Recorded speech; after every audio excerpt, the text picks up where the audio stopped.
सबसे पहले।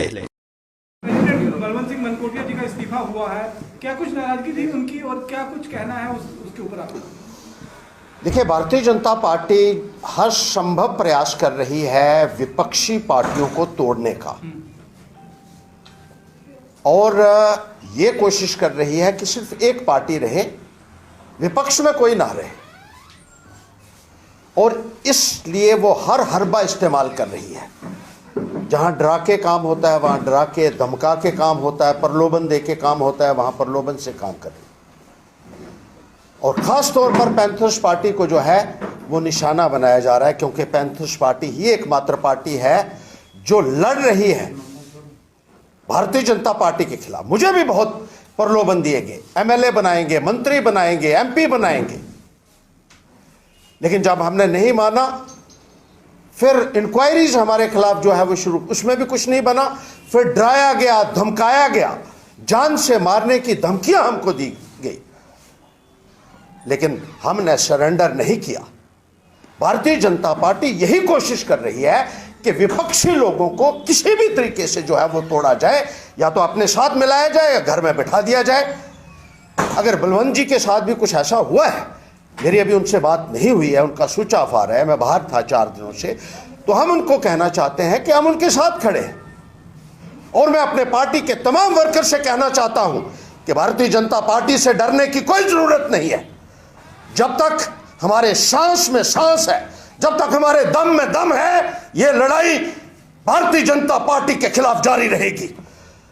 इनकी जो बेईमानी है, इनका जो भ्रष्टाचार है, जिस तरीके से ये दबाकर और लोगों को धमकाकर अपनी राजनीति चलाने की कोशिश कर रहे हैं, पैंथर्स पार्टी हमेशा उसके विरोध में खड़ा रहेगी और पूरी लड़ाई जो है शिद्दत के साथ लड़ेगी भारतीय जनता पार्टी के साथ। मैं अपने तमाम वर्कर से कहना चाहता हूं कि हर्षदेव आपके साथ खड़ा है, आपका कोई बाल बांका नहीं कर सकता। हम हर कुर्बानी देने के लिए तैयार हैं अपने वर्कर्स के लिए, उनके ऊपर कभी आंच नहीं आने देंगे। जब तक हमारे जिस्म में खून की एक भी बूंद है, हम अपने वर्कर्स के साथ जो है वो कंधे से कंधा मिलाकर खड़े रहेंगे और कभी भी उनके ऊपर कोई आंच नहीं आने देंगे।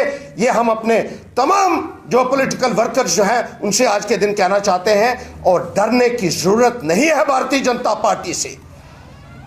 ये महाभारत का युद्ध है, हम थोड़े जरूर हैं, लेकिन पांडव भी बहुत कम थे और कौरवों की सेना को नेस्ता नबूद किया था। अब भारतीय जनता पार्टी की बारी है।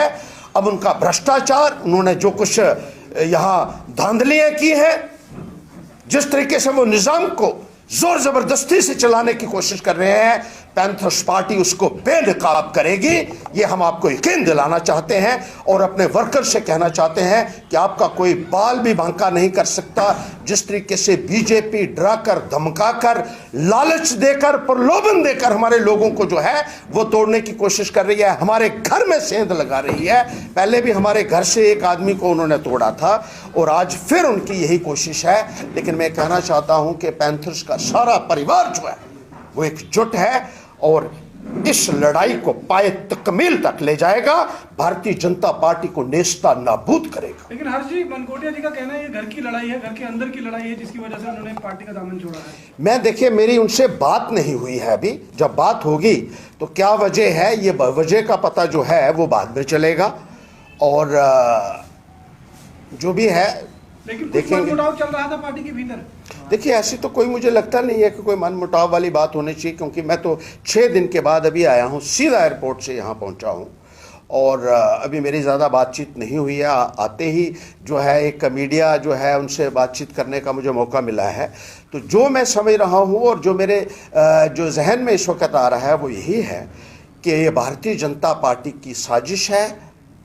जिस तरीके से वो करती रही है वही वो कर रही है यहाँ भी, और मेरा पार्टी के तमाम लोगों के साथ ये एक कमिटमेंट है, हम वचनबद्ध हैं अपने लोगों की लड़ाई लड़ने के लिए।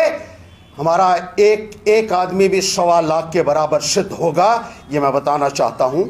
और भारतीय जनता पार्टी को इसका भारी खुमाइजा उठाना पड़ेगा। मगर ऐसा भी क्या हुआ कि सर एक दिन पहले ही उनको रीइलेक्ट किया गया था प्रेसिडेंट के रूप में और उसके तुरंत बाद उनको इस्तीफा देना पड़ा और बड़े भारी मन से उन्होंने कहा कि मैं इस्तीफा दे रहा हूँ। देखिए, मुझे इसके बारे में ज़्यादा जानकारी जैसे मैंने नहीं की है। अब उनको बुलाएंगे, बात करेंगे, फिर देखेंगे कि क्या मसला है।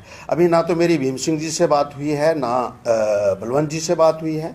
जैसे ही ये आते हैं यहाँ, भीम सिंह जी भी आते हैं, उनसे भी बात करेंगे कि ये क्या मसला हुआ है या अगर कोई ऐसी बात है। लेकिन मैं ये कहता हूँ कि ये भारतीय जनता पार्टी की साजिश है, जो हमारे घर के अंदर घुसकर सेंध लगाने की कोशिश कर।